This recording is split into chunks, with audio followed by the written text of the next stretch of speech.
Hello guys, நம்ம இன்றைக்கி என்ன பார்க்க போகிறோன்னு பார்த்தீங்கன்னா, நான் வந்து ஃபஸ்ட் டைமாக பாஸ்தா பண்ண போகிறேன்.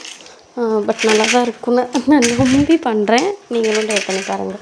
அதுக்கு வந்து ஒரு பாத்திரத்தில் நல்லா கொதிக்கிறதுக்கு தண்ணி வச்சுட்டேன். அதில் வந்து கொஞ்சமாக உப்பு, அதுக்கப்புறமா பார்த்திங்கன்னா ஒரு ஸ்பூன் எண்ணெய், ஏதோ ஆயில் வேணாலும் ஆட் பண்ணிக்கலாம். அதை வந்து நான் ஆட் பண்ணிக்கிட்டேன். அதுக்கப்புறமா கேரட்டு வந்துட்டு க்ராஸாக கட் பண்ணிவிட்டு குக்கரில் கொஞ்சமாக தண்ணி ஊற்றிட்டு வேக வச்சு எடுத்துக்கிட்டேன்.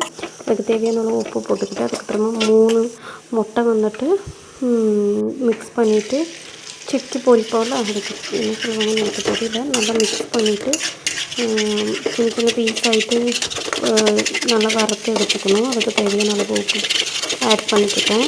இந்த பாஸ்தா வந்து இடைக்கிடைக்கு வெந்துருச்சான்னு அப்படியே செக் பண்ணிக்கிட்டே இருந்தேன். இது வெந்தப்போ ஊற்றி வச்சுட்டேன்.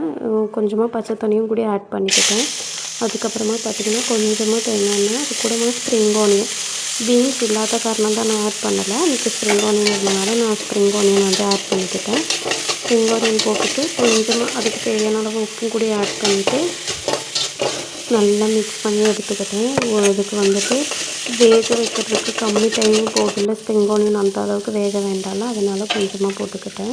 கொஞ்சம் டைம் தான் எடுத்துக்கிட்டேன். அதுக்கப்புறமா நம்ம சிக்கி பொரிச்சு வச்சுருந்தாலும் முட்டை, அது அப்புறமா எடுத்து ஃப்ரை பண்ணி வச்சுருந்த சிக்கன் இருந்துச்சு, அதுவும் இப்படி கட் பண்ணி போட்டுக்கிட்டேன். அதுக்கப்புறமா கேரட், பீன்ஸ் இருந்தால் பீன்ஸு, க்ரீன் பீன்ஸ் எல்லாமே ஆட் பண்ணுறேன். இந்த வீட்டில் அதெல்லாம் ஒன்றும் இல்லாதனால இல்லதை வச்சு நான் ஆட் பண்ணி வச்சுக்கிட்டேன். அது நல்லா மிக்ஸ் பண்ணதுக்கப்புறமா ஒரு ஸ்பூனு சோயா சாஸும் ஒரு 2 டேபிள் ஸ்பூனு டொமாட்டோ சாஸும் கூட ஆட் பண்ணி நல்லா மிக்ஸ் பண்ணி விட்டுட்டு பாஸ்தா எடுத்து கொட்டிட்டேன். நான் எல்லாத்துலேயுமே ஆல்ரெடி உப்பு போட்டனால உப்பு கரெக்டாக இருந்ததுனால நான் ஆட் பண்ணலை. உப்பு கம்மியாக இருக்கிற மாதிரி தோணுச்சுன்னா இந்த டைமில் நீங்கள் ஆட் பண்ணிக்கோங்க. யாருக்கெல்லாம் பாஸ்தா பிடிக்கும், ஃபஸ்ட் டைம் எப்படி பண்ணி சொதப்பியிருக்கா இல்லையா அப்படிங்கிறத கமெண்ட் பண்ணுங்கள். அப்புறமா எங்கள் வீட்டில் இப்போவே பாஸ்தா வேணும் அப்படின்னு சொல்லி எங்கள் வீட்டு குட்டிக்கா அழுதனால தான் அந்த பாஸ்தா இன்றைக்கி ரெடி பண்ணேன். எப்படி இருக்குன்னு கமெண்ட் பண்ணுங்கள்.